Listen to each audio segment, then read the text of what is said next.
my name is Jenny Ancelli, and I'm an EdTech student at Boise State University.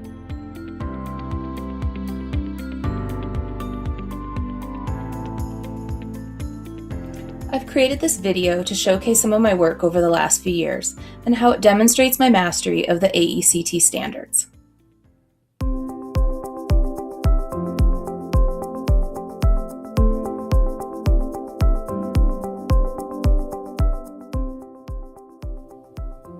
This video features some of the artifacts that I've chosen to represent Standard 1.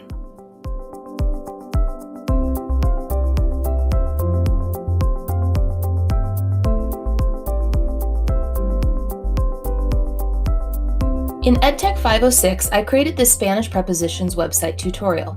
Each page of the website contains a different mini lesson for beginner to intermediate students, with explicit performance goals, engaging visuals, embedded flashcards, and multiple assessment opportunities. I used a variety of technologies in the creation of this site, including Adobe Fireworks for graphic design, Adobe Dreamweaver for website coding and formatting, embedded forms to collect student responses, and a grading extension to provide instant feedback to students. The visuals that I created, along with the design of this site, are intended to reduce cognitive load, helping students focus on new vocabulary and relevant context.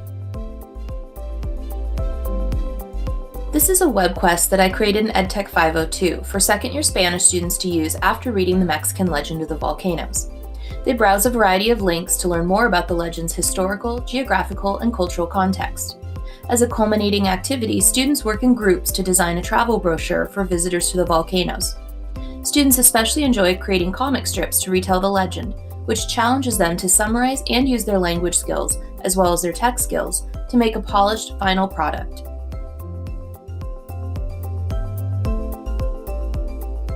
In EdTech 501, I performed the school evaluation, which demonstrates my ability to measure, compile, and assess the type of data that informs effective integration of technology. I'm proud of the solutions that I contributed in response to these challenges. I was an active proponent for a classroom set of Chromebooks, developing netiquette expectations for my students that allowed them to safely explore a wider range of curated resources while personalizing their learning experiences. The evaluation helped stakeholders feel confident that the proposed technology interventions were meeting a need, along with the required support for success.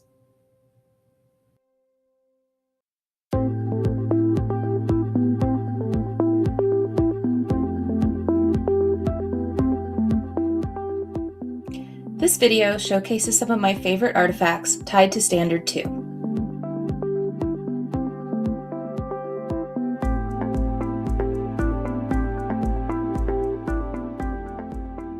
In EdTech 502, I created this webpage to guide students through a jigsaw activity on comparisons. By the nature of the jigsaw design, students are held accountable to their groups, providing authentic audience and motivation. Students are supported in their roles as experts with scaffolded notes and resources provided. For each type of expert, there are 2 sources of information and a quiz that provides immediate feedback. Once students are back with their base groups, they teach and learn from one another. This collaborative effort continues as each group creates a themed presentation using Spanish comparisons. Most groups choose to use Google Slides or a similar tech tool where students can work independently with the benefit of peer editing and moral support. When it comes time to present these comparisons, the finished products are much more accurate and thoughtful, making for engaging presentations.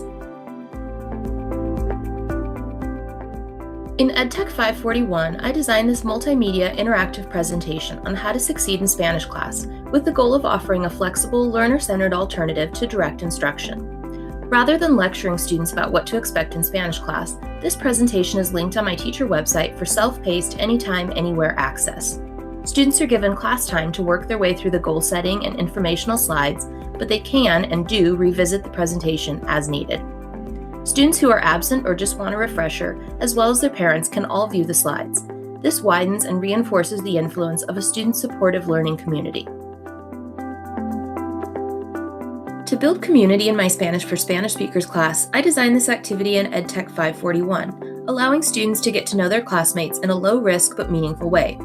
In this activity, students take a language survey using a Google form, and the results are shared with all respondents. Students collaboratively analyze the data to identify individual and group interests, strengths, and weaknesses. Students are also encouraged to think about their own experiences with Spanish and how those experiences compare to their peers. As a group, we use the data to collaboratively develop working goals for the class. In this way, students can see how our multiculturalism is a benefit, and we begin the class excited to work together.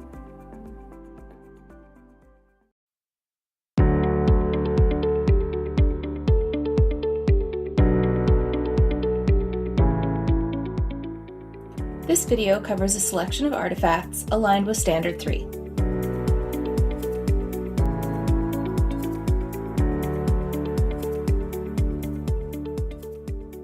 In EdTech 513, I put my understanding of multimedia principles to work in this presentation, introducing Spanish subject pronouns in a way that lowers the cognitive load. The following principles were applied to support comprehension and learning. The signaling effect recommends headline-style titles. The segmentation principle breaks the information into small, digestible pieces. The modality effect reduces visual overload. The multimedia principle was used to inform the dollhouse photos that I captured. The coherence principle keeps everything succinct and relevant, and the contiguity principle dictates the placement of text and graphics. In EdTech 541, I compiled a set of software support tools for a Spanish classroom. Among these tools are some of my favorites because they allow learners to practice and perform in ways that make sense to them. They also allow for multiple forms of assessment, data collection, and feedback.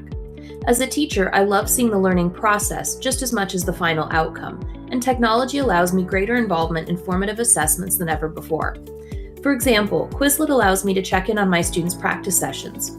Shared Google Docs give me a glimpse of what students are doing as they write their rough drafts and collaborate with peers. Even Google Forms can provide tremendous insight into student learning with just a couple minutes of class time. Best of all, these formative assessment tools can easily be turned into teachable moments. This has helped me become a more responsive, student-centered instructor.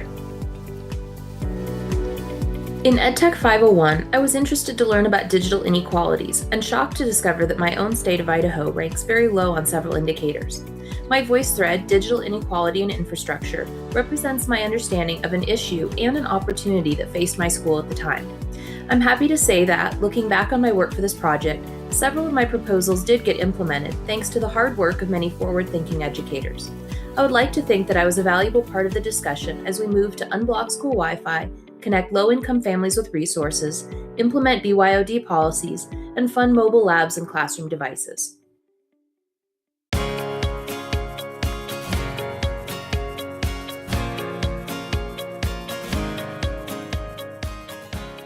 This video features some of the artifacts I've chosen to represent Standard 4.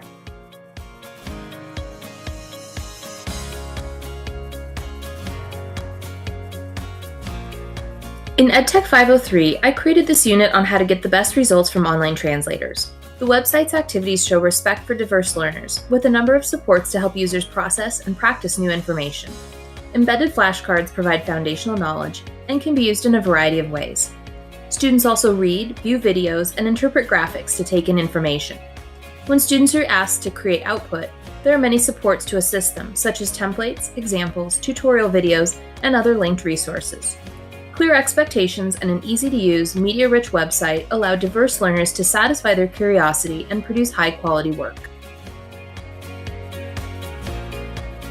In EdTech 541, I designed this lesson on the art of posada with carefully aligned learning goals, instructional activities, and assessments. In this unit, students get to know the work of an iconic Mexican artist, creating an online artifact to demonstrate their understanding of Posada's life, art, and writing. The activities lead students to attainment of the learning goals, which can be assessed using the included rubric. The teacher page provides all relevant details for anyone wishing to use this unit in their classroom. In EdTech 505, I dedicated a semester to this report entitled Evaluating the Effectiveness of Warm-Up Procedures in Spanish Class. Working with another Spanish teacher, we designed, implemented, and evaluated the success of a warm-up program, using Google Forms to collect student writing responses on a variety of daily prompts. Program goals included increased classroom interaction, heightened linguistic accuracy, and appropriate feedback based on real-time formative data. Procedures for the evaluation were all strengthened because of the collaborative approach. The final evaluation report is polished, representing an important look at how a carefully designed technological intervention can positively impact student learning.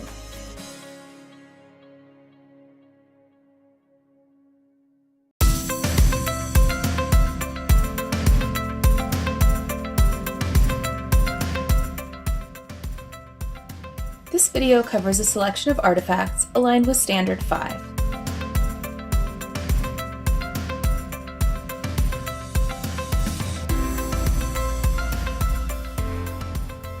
In EdTech 504, I researched technological solutions that might address Krashen's theory of second language acquisition, which states that language learners develop communicative competence through interaction with comprehensible input.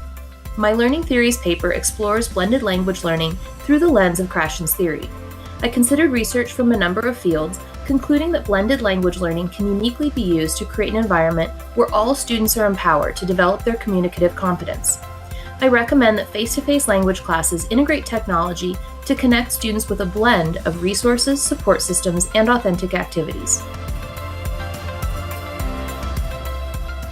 In EdTech 541, I researched and curated a list of adaptive and assistive technologies for Spanish class. The result is a web page with suggested technology-enhanced strategies for Spanish students with special needs. This includes students who have disabilities, need academic support, or both. The resources and applications I chose to include on this page represent the philosophy behind Universal Design for Learning, or UDL, which leverages embedded technological supports to provide multiple means of representation, expression, and engagement. Doing research for this project helped me understand the evolution of UDL and the contributions it has made to EdTech in general. In EdTech 597, I applied criteria described by our textbook to evaluate a web-based computer game. My analysis of lyrics training evaluates and discusses its potential for language learning using game-based methods and strategies. I reported on various aspects of this resource, such as gameplay, challenge, fantasy, curiosity, and in-game achievement design. Based on my findings, lyrics training has an educational purpose and could certainly be included as part of the tech tools in a blended language learning environment.